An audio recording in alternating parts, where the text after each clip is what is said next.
नमस्कार दोस्तों। आज के एपिसोड में हम एक अद्भुत यात्रा पर निकलने वाले हैं। हम बाइबल के अनुसार पृथ्वी और आकाश के इतिहास का अन्वेषण करेंगे। यह तो बहुत दिलचस्प है। बाइबल में जो प्रारंभिक कहानियां हैं वे न केवल धार्मिक बल्कि सांस्कृतिक दृष्टि से भी महत्वपूर्ण है।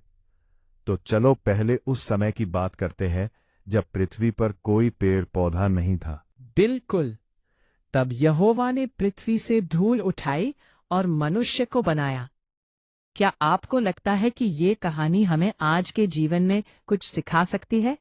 मैं मानता हूं कि ये हमें सिखाती है कि जीवन की शुरुआत कैसे होती है। और फिर यहोवा ने अदन नामक बाग लगाया जहां हर एक सुंदर पेड़ था। और उस बाग में जीवन के पेड़ और अच्छे और बुरे की जानकारी देने वाला पेड़ भी था। क्या ये आपको ये सोचने पर मजबूर नहीं करता कि हमारे निर्णयों के परिणाम क्या हो सकते हैं? बिल्कुल। और फिर जब मनुष्य को अकेला महसूस हुआ तब यहोवा ने एक सहायक बनाने का निर्णय लिया। ये बहुत दिलचस्प है कि उन्होंने स्त्री को कैसे बनाया। हाँ, ये कहानी उन रिश्तों को दर्शाती है जो हमें एक दूसरे की आवश्यकता है। फिर सर्प ने स्त्री को धोखा दिया और ये सब बदल गया। इसका मतलब है कि हमारे निर्णयों का कितना बड़ा प्रभाव हो सकता है। जब आदम और उसकी पत्नी ने उस पेड़ का फल खाया तो उनके नजरिए में भी बदलाव आया। सही कहा आपने। और जब यहोवा ने उन्हें बाग से बाहर निकाला तो ये बताता है कि हर कार्य का एक परिणाम होता है। बिल्कुल। और इसके बाद आदम के परिवार का इतिहास भी बहुत रोचक है।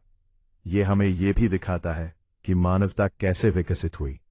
ये कहानी हमें यह भी सिखाती है कि जीवन की यात्रा में हमें कितनी मेहनत करनी पड़ती है। नूह का जन्म और उसके बाद का समय भी बहुत महत्वपूर्ण है। यह सच है। नूह का जीवन हमें यह सिखाता है कि कठिन समय में भी आशा का होना चाहिए।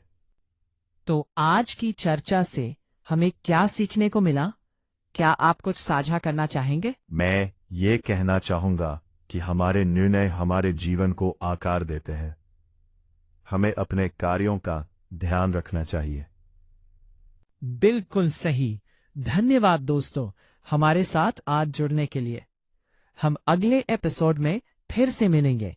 तब तक के लिए अलविदा। अलविदा। और याद रखें, हर कहानी में एक सीख होती है।